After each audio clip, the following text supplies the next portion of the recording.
Hello, beloved. It's me, James, and today is our day to talk about something, whatever topic seems to come up. And so, before I get to the topic, I want to say to you something that I think is very important for you to hear, particularly if you're not hearing it often enough in your own life, and that is you are infinitely precious and unconditionally loved for the gift you already are. You are a gift. And in this season of gift giving, remember that you are a gift. When you show up as yourself, who you are is truly a gift. So, as I was pondering this season that we're entering into and all the preparations that go into it, here in the United States, last night we decorated an evergreen tree in my living room with lights and sentimental ornaments that have come to us over the years with pictures of family and that were given to us that have special meaning to us. And that was good to remind us of our sense of connection to one another.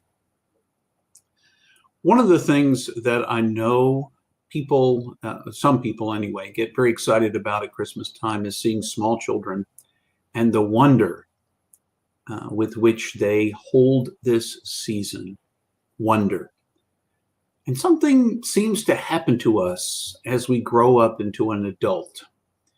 And as we become adults, oftentimes wonder seems to be one of the casualties of adulting, of becoming an adult. We lose track of the real gift and wonder that being alive is, that having moments with people we care about really is. And so I thought I would take just a moment to talk a little bit about cultivating in your life and mine a sense of wonder. As I was thinking about wonder, what's most interesting is I had been thinking about wonder a bit before the beginning of November, when my wife and I journeyed out to New Mexico in the United States, which is, in my mind, a very thin place, a place where, I don't know, spirit seems especially close. That high desert in Albuquerque and taking hikes among the various petroglyphs and just kind of catching a glimpse and thinking, for instance, some of the petroglyphs we saw were over 700 years old and that they were placed there by indigenous peoples as symbols, reminders, perhaps religious connection to the earth, lots of different symbols that were there, and reminders of their connection to the earth. And I think for us, cultivating wonder is getting back in touch with our earthliness, the fact that we are not separate from the planet. Somewhere back, particularly since the Enlightenment, human beings began to think of themselves as something other than the planet on which we live. The grass and the trees are all something that our job is just to cut or prune or occasionally to look at, but they exist for us as opposed to existing with us.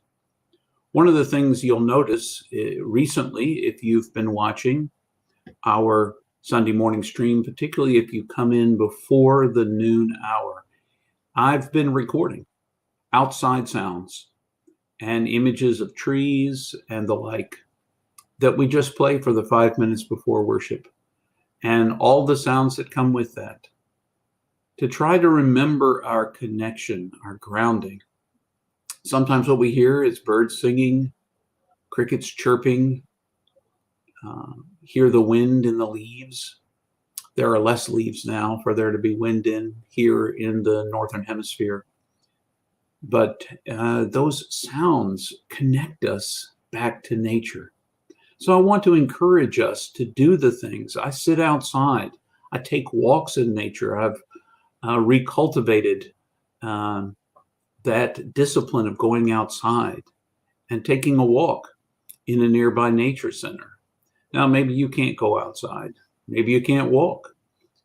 Maybe you can just gaze out a window and watch the trees and the leaves as they dance when there's a little gust of wind, when there's a breeze to catch, you can catch sight of. Perhaps, as in our neighborhood, periodically, we live in the suburbs of Washington, D.C., but periodically we see deer. The other day was a buck out for a little walk across our neighbor's lawn. Sometimes it is does with their fawns. At night in the spring and in the fall when we open our windows, some of the foxes in the neighborhood let us know that they're around with their sounds. We hear the crickets. So just listen, slow down. And, nature includes human beings. So if one of the things you do in this season is to go to malls or shopping stores or wherever it is, if there are benches, I encourage you to just sit down. Close your eyes for a moment. Just listen to all the sounds. The sounds of people talking, the sounds of traffic going by. Perhaps you'll hear birds. In a lot of big places, there are birds in the midst of things. But get back in touch with the wonder that we had as children. It was amazing to see a hill of ants, and now they're just in the middle of our lawn, so we've got to get rid of them. Get rid of them. Why? They're doing their job. They're protecting the planet. Bees providing us with honey and almost all the food we get, which they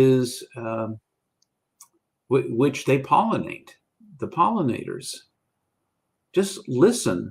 I love in the springtime when I hear the bumblebees come out and that distinctive bumble sound that you can hear them coming by. I'm not ever worried because they don't usually land on me, and if they do, they fly away. But get back in touch with the wonder, with your sense of connection with not only this planet on which we live and the people who are here, but the universe itself. Perhaps step outside at night, and on a night when the light pollution isn't so bad, catch a glimpse of the stars. In the early evening, catch on the horizon images of the planets, the reflective planets, the bright lights out there. And remember, you're part of something so much bigger and so amazing. And we're all a part of that. In me, it elicits awe and wonder. It slows me down. Listening to nature is something that our indigenous ancestors did regularly. They saw themselves as deeply connected to the rhythms of the seasons and harvest and planting and the coldness of winter. All of that was part of listening to what the divine has to speak in your life. So cultivate that sense of wonder.